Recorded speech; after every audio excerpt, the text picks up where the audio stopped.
हाँ जी। तो कल हमने मराठे शुरू कर लिए थे और मराठों में हम पढ़ रहे थे कि शिवाजी की मृत्यु के बाद उनके बेटे संभाजी बनते हैं। संभाजी की मृत्यु के बाद उनका भाई राजाराम के बाद उनकी विधवा पत्नी ताराबाई अपने बेटे शिवाजी सेकंड को लेकर शासन करती है। लेकिन इतने में औरंगजेब की मृत्यु के बाद उसके बेटे मुअज्जम और आजम के बीच जब लड़ाई होती है तो आजम संभाजी के बेटे को शाहू को रिहा कर देता है।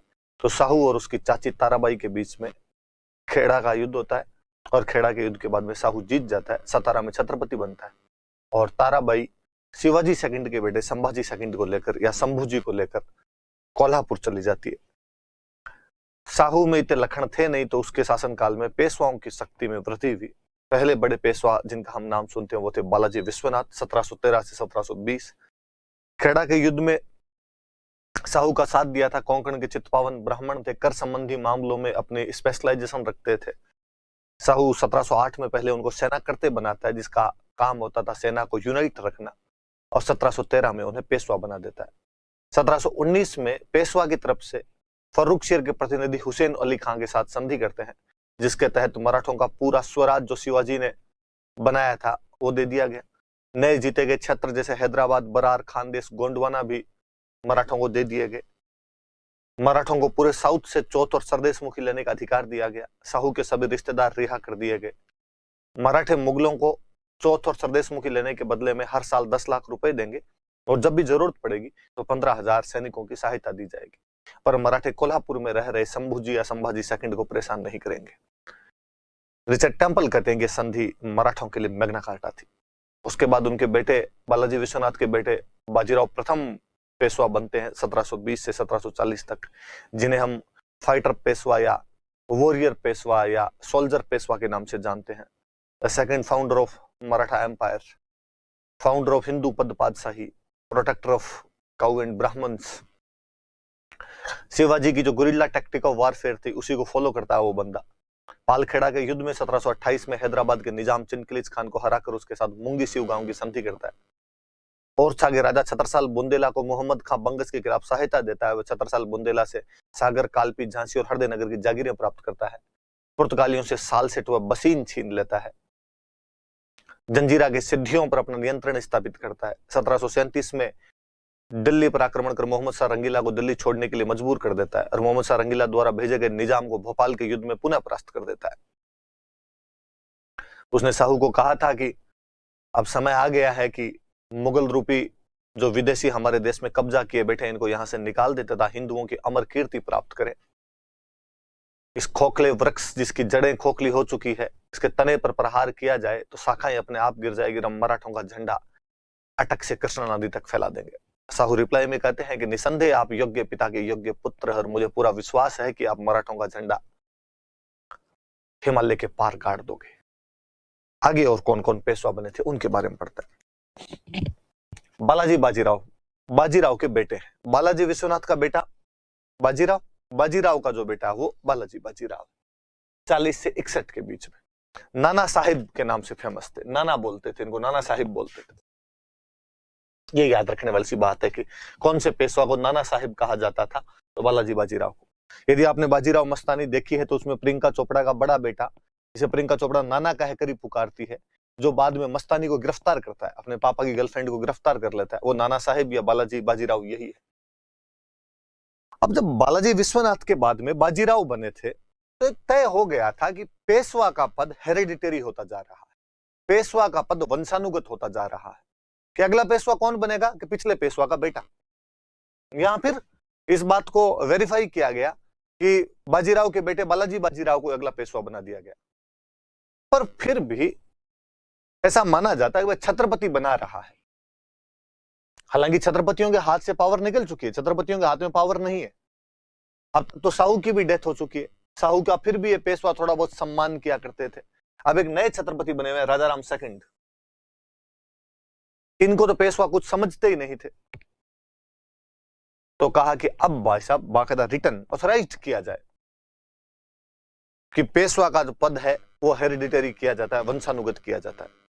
लिख के दिया जाए कि अब सारी पावर छत्रपति के हाथ में नहीं रहेगी, पेशवा के हाथ में है। वैसे भी पेशवा के हाथ में ही है, लिखित कागज पानड़े भी तो होने चाहिए पूरे। तो पेशवा के और छत्रपति के बीच में एक संधि होती है, संगोला की संधि 1750 में। किस किस के बीच में हो रही है? पेशवा के और छत्रपति के बीच में। छत्रपति कौन है? राजाराम सेकंड। पेशवा कौन है? बालाजी बाजीराव। छत्रपति कहां रहते थे? सतारा। पेशवा कहां रहता था? पूना। तो मैं यदि इस बात को यूं बोलूं कि अब तक जो मराठा सेंटर ऑफ पावर था वो सतारा था, वो पूरी तरीके से बदल के क्या कर दिया गया? पूना कर दिया गया, कि अब पूना हेडक्वार्टर है। सतारा में छत्रपति बैठा रहेगा, उसे अपने महलों में रहने की इजाजत है बस। यशपाल ग्रोवर की अच्छी सी लाइन है कि अब छत्रपति केवल महलों का महापौर था, द मेयर ऑफ पैलेस, कि बस उसकी महल महल में चलती थी, उसके बाहर तो उसकी कहीं पर चलती नहीं थी। तो ये आपकी ध्यान रख लेना भाई कि राजाराम सेकंड छत्रपति था, उसके टाइम में संगोला की संधि की गई। हम पढ़ते हैं आगे क्या है। ये बालाजी बाजीराव है, बड़ा शानदार सी पर्सनालिटी है बंदे की। कंडीशंस क्या थी? After this treaty post of Peshwa was made hereditary. Peshwa का पद वंशानुगत कर दिया गया। पहले भी था पर संधि द्वारा वेरीफाई किया गया उस बात को। छत्रपति की सारी शक्तियां पेशवा को दे दी गई लिख के। छत्रपति ने खुद ही लिख दिया भाई साहब, मैं कुछ ही नहीं करूंगा, सब काम कौन करेगा? पेशवा करेगा। आपने मराठों का मुख्य केंद्र सतारा से पूना कर दिया गया था। Headquarter of Marathas was shifted from Satara to Poona. कि मराठों का जो मुख्य केंद्र है वो आज के बाद में सतारा नहीं रहेगा, पूना रहेगा। तो ये 2-3 बातें याद रखना भाई कि लिखित रूप में मराठों की सारी शक्तियां छत्रपति से पेशवा के पद में कब ट्रांसफर कर दी गई थी? तो 1750 में बाय ट्रीटी ऑफ संगोला के द्वारा ऐसा किया गया था। पेशवा का पद वंशानुगत है, पेशवा के पास सारी शक्तियां रहेगी जो पहले छत्रपति के पास थी। और पहले जो छत्रपति का मुख्य केंद्र होता था सतारा, अब वो मुख्य केंद्र सतारा नहीं रहेगा, छत्रपति तो वहां रहेगा। पर अब जब शक्तियां पेशवा के पास है तो मुख्य केंद्र वह रहेगा जहां पेशवा रहता है। और पेशवा कहां रहता है? पूना के अंदर रहता है। 3 बात सीधी सीधी सी याद रख लेना। अब मराठा में पेशवा छत्रपति ये 2 तो होते ही थे, खूब सारे कमांडर और बन गए थे। जब वो उत्तर भारत में, दक्षिण भारत में तमाम जगह जीत रहे हैं तो उनके मुख्य मुख्य सेनापति कोई और थे। उन सेनापतियों को भी कहा गया कि आप भी अलग अलग जगह पे कब्जा कर लो, और सब ने अपनी अलग अलग राजधानियां स्थापित कर ली। उन सब सेनापतियों को और पेशवा को मिला के एक कन्फेडरेशन बनाया गया, एक संघ बनाया गया मराठा। और इस संघ का मुखिया कौन होगा? तो संघ का मुखिया तो होगा पेशवा। संघ का प्रमुख तो हमेशा पेशवा रहेगा। पेशवा कहां पे रहेगा आपका? तो पूना में। अच्छा, और कौन है तुम्हारे इस संघ में? ये जो कन्फेडरेशन है इसके अंदर और कौन है? क्या सिंधिया? सिंधिया कहां रहेंगे? ग्वालियर। हम जानते ही वसुंधरा राजे जी जो है वो कहां की राजकुमारी है? तो ग्वालियर की राजकुमारी है। अच्छा, होलकर कहां रहेगा? होलकर इंदौर। इंदौर के अंदर होलकर रहेगा। भोंसले कहां रहेगा? तो भोंसले नागपुर। ये नागपुर के अंदर रहेंगे। और गायकवाड़ कहां रहेगा? तो गायकवाड़ बड़ौदा में रहेगा। आपसे प्री में क्वेश्चन पूछा जा सकता है कि मराठा संघ में इनमें से कौन कौन से शामिल हुआ करते थे? तो ग्वालियर में सिंधिया, इंदौर में होलकर, नागपुर में भोंसले और बड़ौदा में गायकवाड़। 4 ये बड़े कमांडर हैं और इनका जो मुखिया है वो है पेशवा। और पेशवा कार्यालय कौन सा है? पूना। इन सबको मिला के एक मराठा संघ है, एक मराठा कन्फेडरेशन है। और सबको अपने अपने एरिया दे दिए ताकि थोड़े सरदार संतुष्ट रहे कि हाँ भाई तेरी राजधानी ये, तेरी राजधानी ये, सब लड़ो मराठों के तहत। अब दक्षिण भारत तो बाजीराव के टाइम में लगभग ये कंट्रोल में कर ही लेते हैं। जब हैदराबाद के निजाम को हरा देते हैं वहां पर ये लोग।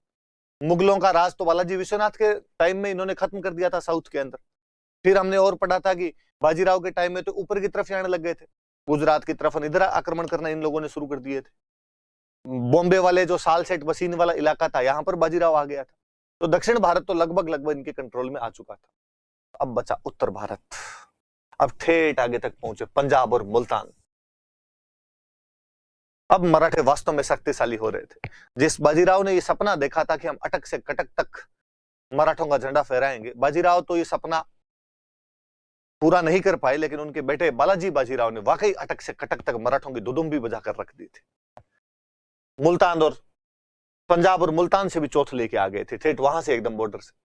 बंगाल अटैक किया, नवाब अली वर्दी खान को रहा। हम याद रखना, हम इस बंदे को वापस पढ़ेंगे, नवाब अली वर्दी खान को, और उसे उड़ीसा छीन लेते।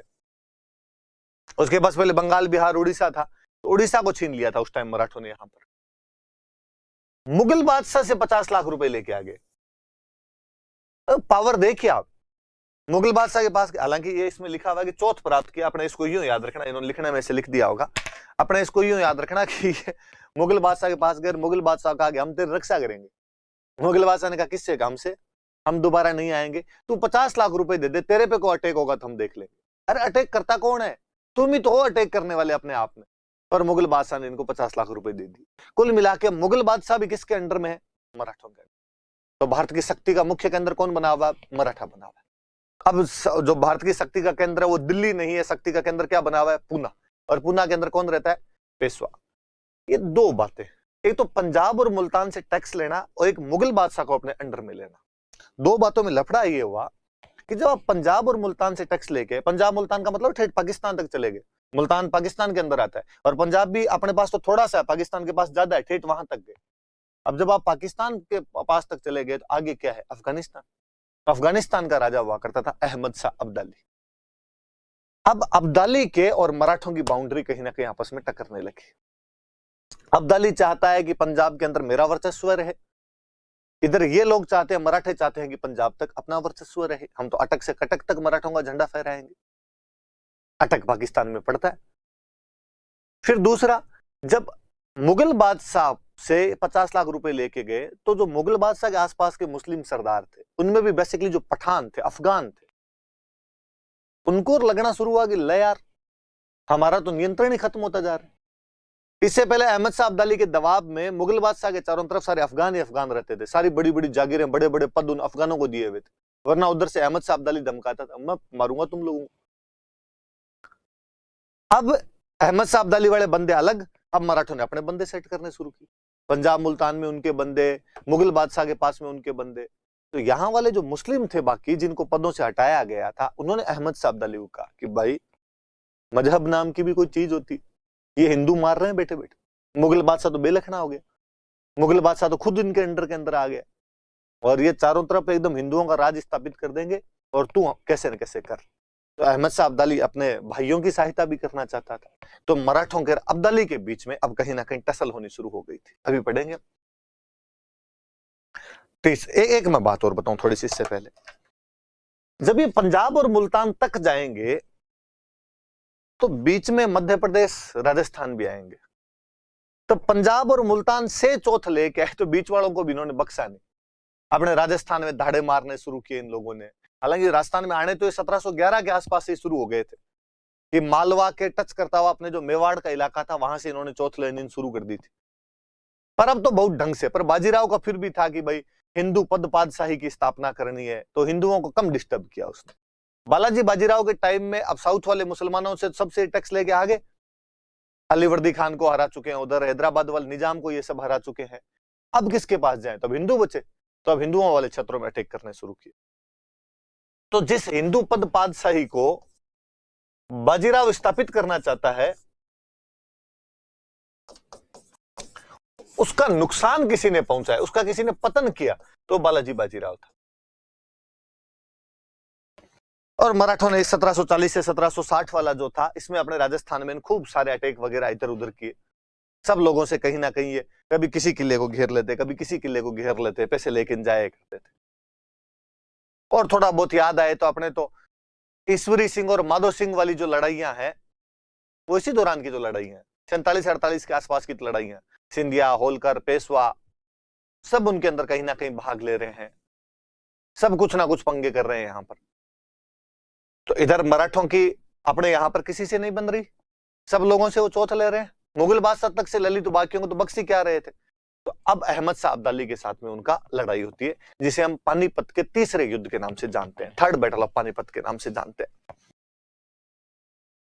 1761 14 जनवरी संक्रांत, मकर संक्रांति वाले दिन आपके पानीपत का तीसरा युद्ध होता है। पानीपत में 2 युद्ध पहले हो चुके, ये पानीपत का तीसरा युद्ध था। आप मिडिवल के अंदर पढ़ते हो कि पहले तो आपके बाबर और इब्राहिम लोदी के बीच में युद्ध हो जाता है, बाद में अकबर के और हेमू के बीच में युद्ध हो जाता है। तीसरा युद्ध हो रहा है अहमद शाह अब्दाली के और मराठों के बीच में। मराठे एक तरीके से मुगल बादशाह की तरफ से जा रहे हैं, क्योंकि मुगल बादशाह से उन्होंने 50 लाख रुपए ले रखे, इसलिए मुगल बादशाह वो जो टेरिटरी है, अहमद शाह अब्दाली भले मुगल बादशाह की टेरिटरी पर आक्रमण कर रहा है, पानीपत एकदम दिल्ली के पास आ जाता है, पर जब आपने 50 लाख रुपए लिए हैं तो आप मुगल बादशाह की तरफ से लड़ो। तो मराठों का कोई चिंता नहीं। अब्दाली से इनकी बन नहीं रही थी पंजाब में, ये अपने अधिकारी बनाना चाहते थे, अब्दाली अपना अधिकारी बनाना चाहता। अब्दाली का हर साल भारत पर आक्रमण करना ही था। 1748 में मोहम्मद शाह रंगीला के टाइम में उसने पहला अटैक कर दिया था, ये उसका 5वां अटैक था। तो अब्दाली हर साल आता ही था, इस बार अपने भाइयों की सहायता करने के लिए आ गया, बाकी वालों ने बुलाया इसलिए आ गया वो अपने आप में। तो देखना, तो मराठा और अहमद शाह अब्दाली अफगानिस्तान का राजा। It was 5th attack of Abdali in India. ये भारत में अब्दाली का 5वां आक्रमण था। ये याद रखना कि पानीपत का तीसरा युद्ध अहमद शाह अब्दाली का भारत पर कौन सा आक्रमण था, तो कौन सा आक्रमण था, ये उसका 5वां आक्रमण था। मराठे मुगलों की तरफ से लड़ रहे थे। मराठों की तरफ से जो कमांडर गया था वो जो पेशवा था, उस पेशवा का बेटा था, बहुत छोटा सा यंग एज का बेटा था उसका, विश्वास राव। औपचारिक सेनापति बना के, फॉर्मल कमांडर तो इसको बना के भेजा गया, पर वास्तव में जो शक्ति थी वो सदाशिवराव भाऊ के हाथ में सारी शक्तियां दी गई। ये एक बड़ा अच्छा कमांडर था और भाऊ को कहा गया कि भाऊ, नाम का तो कमांडर वैसे विश्वास राव है, लेकिन युद्ध का संचालन तुम्हें ही करना है। तो दोनों याद रखना, औपचारिक सेनापति विश्वास राव है और रियल कमांडर वास्तविक सेनापति कौन था, सदाशिवराव भाऊ, अर्जुन कपूर। आर्टिलरी का कमांडर, तोपखाने का जो प्रमुख था उसका नाम याद रखना, इब्राहिम खान गार्दी। तोपखाना किसको दे दिया गया, इब्राहिम खान गार्दी को दे दिया गया। कई लफड़े हुए। ये तो भाऊ के लिए कहा जाता है कि भाऊ थोड़ा घमंडी टाइप का आदमी था। वहां पानीपत के मैदान में जब जाकर बैठे तो सर्दी का टाइम,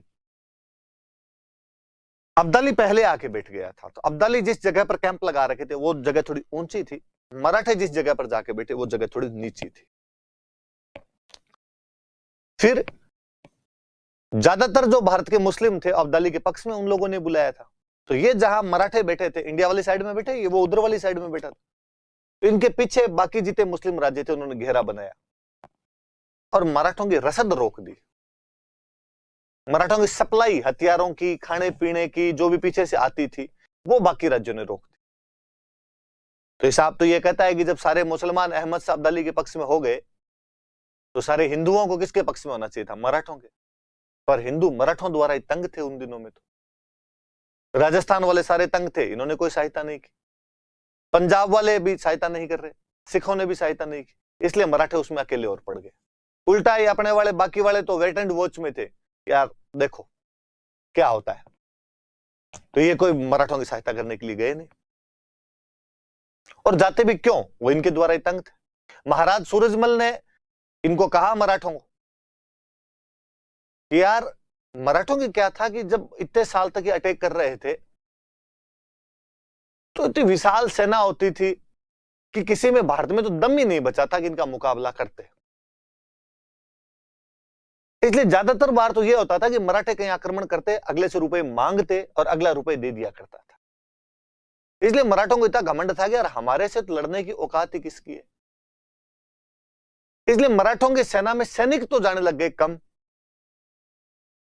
और बाकी नॉन मिलिट्री एलिमेंट ज्यादा होते, महिलाएं, नाचने वाली, संगीतकार, खाना बनाने वाले। भरतपुर महाराज सूरजमल जब मिले भाऊ से तो उन्होंने भाऊ को कहा कि भाऊ यार ये लुगाई टाबरों को लेके युद्ध करने कहां जा रहे हो, अब्दाली दुर्दांत योद्धा है, केवल आर्मी लिए हुए पड़ा है, आप यार वहां जाके कोई घर थोड़ी बसाना है अपने को। एक काम करो, लुगाई टाबरों को इधर छोड़ जाओ, अकेले चले जाओ। भाऊ को बड़ा घमंड था इस बात का। भाऊ ने कहा अच्छा अब तुम लोग बताओगे लड़ाई कैसे करनी है और कैसे नहीं करनी है। और भाऊ उनकी सलाह नहीं मानता। अब कोई सलाह नहीं मानते तो फिर साथ दे ही क्यों। सूरजमल जी खुद वापस भरतपुर आ गए, भाई ठीक है तुम्हारे जैसे करना हो वैसे कर लेना। हालांकि पानीपत मूवी वालों ने तो बड़ा फर्जी सा दिखाया, ये मांग लिया था वो मांग लिया था, कुछ नहीं मांगा, उल्टी सहायता करने के लिए गए थे। मराठों के दिमाग में आई नहीं थी ये बात। मराठों के खुद के सेनापति, अच्छे सेनापति होलकर और सिंधिया, होलकर और सिंधिया का भी कहीं ना कहीं बने नहीं सदाशिवराव भाऊ के साथ में। तो भाऊ के मराठा की जो सेना है उसमें भी पूरा समन्वय नहीं था, कोऑर्डिनेशन नहीं था। फिर कैंप मराठों का नीचे की तरफ लगा हुआ, पीछे से रसद सामग्री रोकी हुई, बरसात और हो गई। बरसात हुई तो जिधर मराठों का कैंप था उधर कीचड़ कीचड़ और हो गया। फाइनली हालात ये हुए, अनाज चारों तरफ से आना हो गया बंद, घोड़े मरने लग गए, सैनिक मरने लग गए बिना युद्ध के।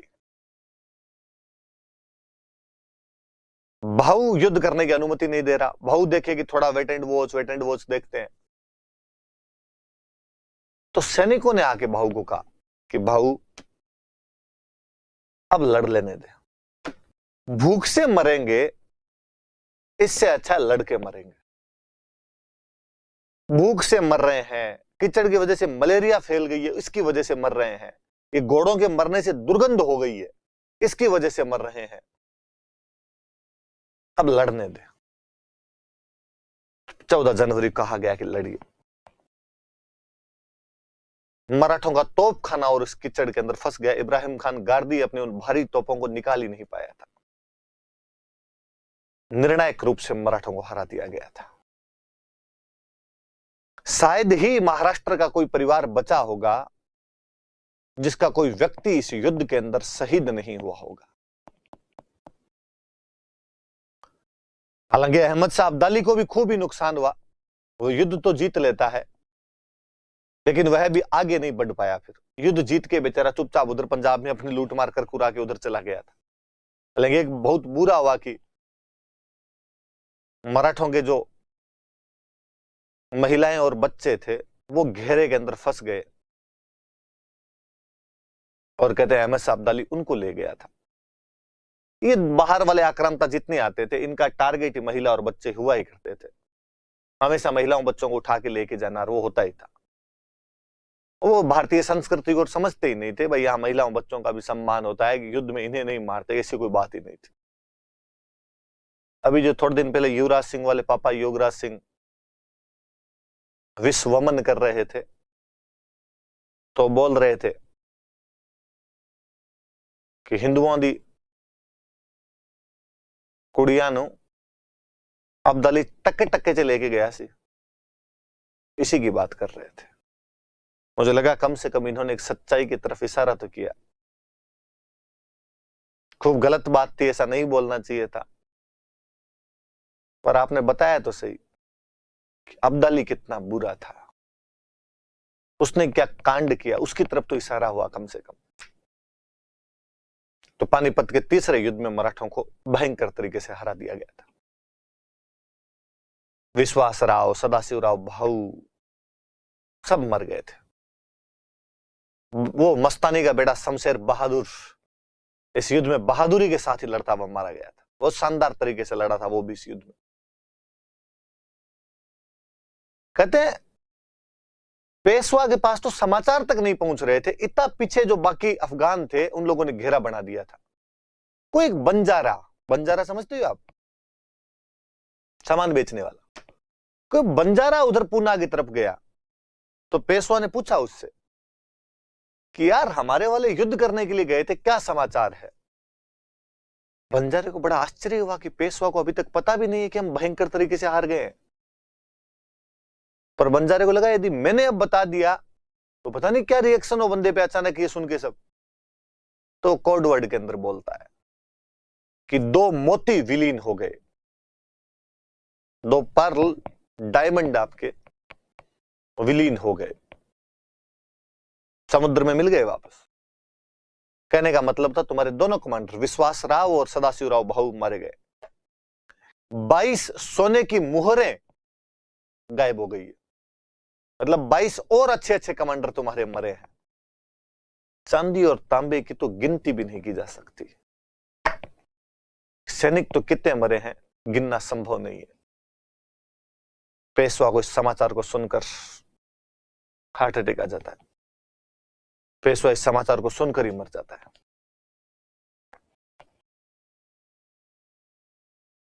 कहा जाता है कि पानीपत के तीसरे युद्ध ने यह फैसला नहीं किया कि भारत पर राज कौन करेगा,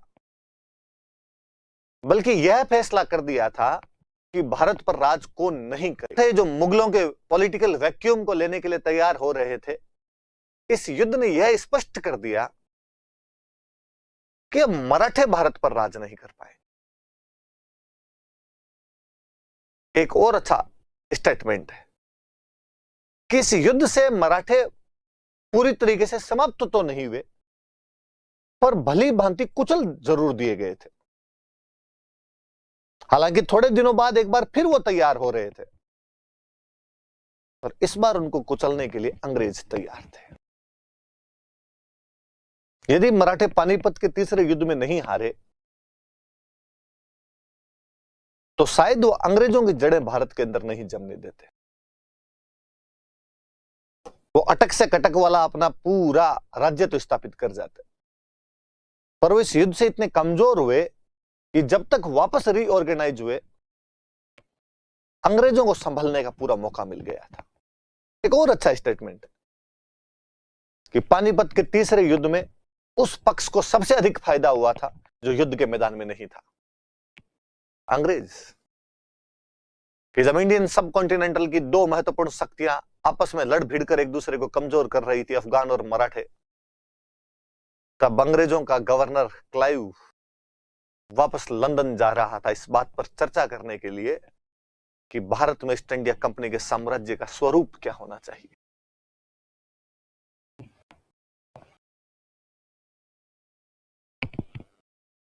तो मराठा शक्ति को कमजोर करने वाला युद्ध कोई साबित हुआ या भारतीय इतिहास का एक निर्णायक मोड़ कोई युद्ध साबित होता है तो वह युद्ध कौन सा है? पानीपत का तीसरा युद्ध है। हार के समाचार सुनकर ही पेशवा की मृत्यु हो गई।